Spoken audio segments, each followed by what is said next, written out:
नमस्कार दोस्तों। आज की अपनी हरियाणा जीके की क्लास में हम हरियाणा के उप मुख्यमंत्री से संबंधित जो भी बातें हमारे पेपर के लिए इम्पोर्टेंट हैं उनके बारे में बात करेंगे। तो उप मुख्यमंत्री का जो पद है ये संवैधानिक पद ना होकर एक असंवैधानिक पद है जिसका अस्तित्व सिर्फ सरकार बनाने या सरकार चलाने की सुविधा से संबंधित है। हरियाणा राज्य की बात करें तो हरियाणा में आज तक 6 व्यक्तियों ने इस पद पर कार्य किया है। तो हरियाणा के प्रथम उप मुख्यमंत्री की बात करें तो चांदराम जी जो झज्जर से विधायक थे, वो हरियाणा राज्य के प्रथम उप मुख्यमंत्री रहे हैं। चांदराम जी की बात करें तो इनका जन्म 23 जून 1923 को रोहतक के खरहर गांव में हुआ था।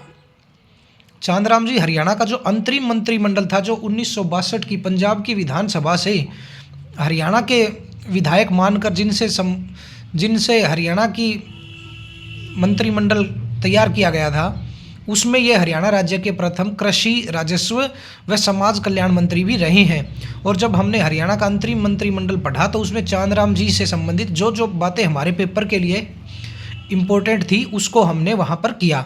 तो चांदराम जी के बारे में ज़्यादा जानने के लिए आप उस वीडियो को भी देख सकते हैं।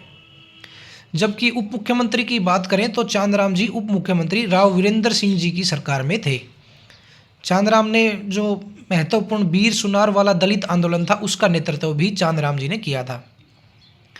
अब हरियाणा के दूसरे उप मुख्यमंत्री के बारे में बात करें तो रोहतक से 7 बार के विधायक डॉक्टर मंगल सेन हमारे हरियाणा के दूसरे उप मुख्यमंत्री थे। डॉक्टर मंगल सेन की बात करें तो इनका जन्म 27 अक्टूबर 1927 को झावरिया गांव जो सरगोधा पाकिस्तान में है वहां इनका जन्म हुआ था। और ये बंटवारे के बाद ये भारत में आकर बस गए थे। इनकी बात करें तो ये भारतीय जनता पार्टी के शुरुआती नेताओं में से एक हैं। ये जनता पार्टी की चौधरी देवीलाल की सरकार में 1977 से 79 तक हरियाणा के उप मुख्यमंत्री के रूप में इन्होंने कार्य किया। इनके नाम पर हमारी रोहतक में महर्षि दयानंद विश्वविद्यालय में एक शिक्षा पीठ भी स्थापित की गई है।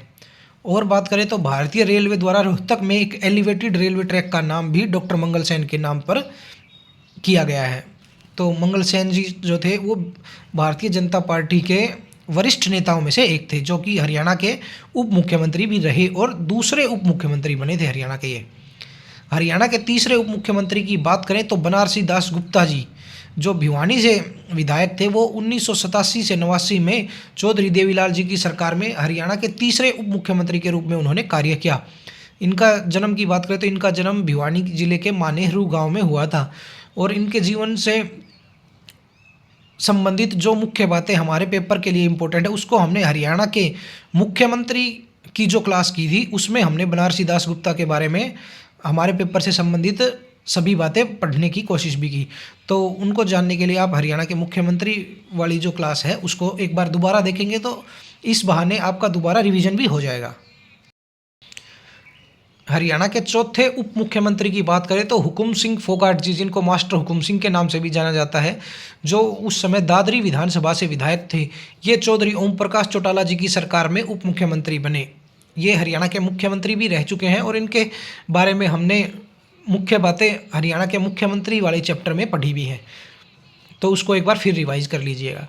हरियाणा के 5वें उप मुख्यमंत्री की बात करें तो चंद्रमोहन बिश्नोई जो 2005 से 2008 तक हरियाणा के उप मुख्यमंत्री रहे। ये उस समय कालका क्षेत्र से विधायक थे और चौधरी भूपेंद्र सिंह हुड्डा की सरकार में ये उप मुख्यमंत्री बने थे। इनके बारे में बात करें तो इनका जन्म 13 सितंबर 1965 को हिसार में हुआ। ये हरियाणा के पूर्व मुख्यमंत्री चौधरी भजन लाल जी व जसमा देवी जी के बड़े पुत्र हैं। इनके छोटे भाई कुलदीप बिश्नोई भी राजनीति में काफ़ी सक्रिय हैं। चंद्रमोहन जी की बात करें तो ये कालका क्षेत्र से 4 बार विधायक भी रहे हैं और वर्तमान में पंचकुला से ये भारतीय राष्ट्रीय कांग्रेस पार्टी के विधायक हैं। एक हमारे पेपर के लिए एक इम्पोर्टेंट क्वेश्चन की बात करें तो पंचकुला को पेरिस बनाने का जो विजन था वो चौधरी भजन लाल जी का ही था। अगर हमारे पेपर में पूछा जाता है कि हरियाणा के किस मुख्यमंत्री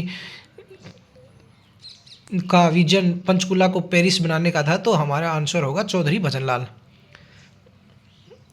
हरियाणा के छठे उप मुख्यमंत्री की बात करें तो दुष्यंत चौटाला जी जो उचाना विधानसभा क्षेत्र से विधायक रहते हुए हरियाणा के छठे उप मुख्यमंत्री बने। इनके बारे में बात करें तो इनका जन्म 3 अप्रैल 1988 को अपने ननिहाल दडोली हिसार में हुआ। वैसे इनका गांव चौटाला गांव है सिरसा में, लेकिन इनका जो ननिहाल है वो हिसार के दडोली गांव में है और वहीं इनका जन्म हुआ था। इनकी प्राथमिक शिक्षा की बात करें तो सेंट मैरी स्कूल हिसार और the Lawrence school सानावार Himachal Pradesh में इनकी प्राथमिक शिक्षा हुई। और आगे की पढ़ाई की बात करें तो इन्होंने कैलिफोर्निया यूनिवर्सिटी से बीबीए की तथा मास्टर ऑफ लॉ की बात करें तो national law university new Delhi से इन्होंने मास्टर ऑफ लॉ की डिग्री प्राप्त की। दुष्यंत चौटाला जी की बात करें तो ये जननायक जनता पार्टी के संस्थापक भी हैं। इन्होंने 9 दिसंबर 2018 को जींद से जननायक जनता पार्टी की स्थापना भी की। इनके बारे में और बात करें तो ये 5 वर्ष तक table tennis federation of India के अध्यक्ष भी रह चुके हैं और इंडियन ओलंपिक एसोसिएशन के भी ये लगातार 5 वर्ष तक एग्जीक्यूटिव मेंबर यानी कार्यकारी सदस्य भी रहे हैं। ये हिसार लोकसभा सीट से मात्र 26 वर्ष की उम्र में सबसे युवा सांसद रह चुके हैं, जो कि इनका record Limca book of records में दर्ज है। 2017 में दुष्यंत चौटाला को cooperation commission of Arizona USA द्वारा सर्वोच्च नागरिक सम्मान दिया गया था, जिसे प्राप्त करने वाले ये प्रथम भारतीय व्यक्ति हैं। और ये इस क्षेत्र इनकी जो उपलब्धियां हैं उनके क्षेत्र में इनको दिया गया था कि ये सबसे कम उम्र में सांसद बनने का जो रिकॉर्ड है और किसी भी खेल महासंघ के सबसे युवा अध्यक्ष बनने का इनका जो रिकॉर्ड है उसको सम्मानित करने के लिए इनको ये सम्मान प्रदान किया गया था। दुष्यंत चौटाला जी की बात करें तो ये गुरु जम्बेश्वर विश्वविद्यालय हिसार से एमए मास कम्युनिकेशन भी इन्होंने किया है, तो ये वहाँ से भी पढ़े हुए हैं। इनके परिवार की बात करें तो दुष्यंत चौटाला पूर्व मुख्यमंत्री ओम प्रकाश चौटाला के बड़े बेटे अजय चौटाला के बड़े बेटे हैं। इनकी माता का बात करें तो नैना चौटाला जो हमारे बारडा से विधायक रह चुकी हैं वो इनकी माता जी हैं। और धर्मपत्नी की बात करें तो मेघना चौटाला इनकी धर्मपत्नी है।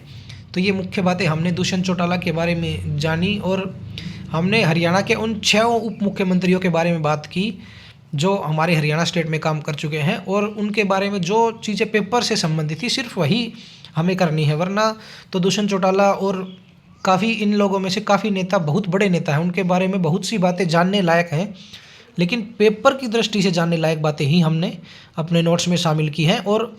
और भी कोई बात आपको जो दिखाई दे कहीं भी किसी भी सोर्स में जो पेपर से संबंधित हो तो इन नोट्स में उसको ऐड कीजिए और इनको अपने हाथ से लिखकर 2 से 3 बार इन नोट्स को पढ़िए और अपने सीटी पेपर की तैयारी काफ़ी अच्छे से करिए। धन्यवाद।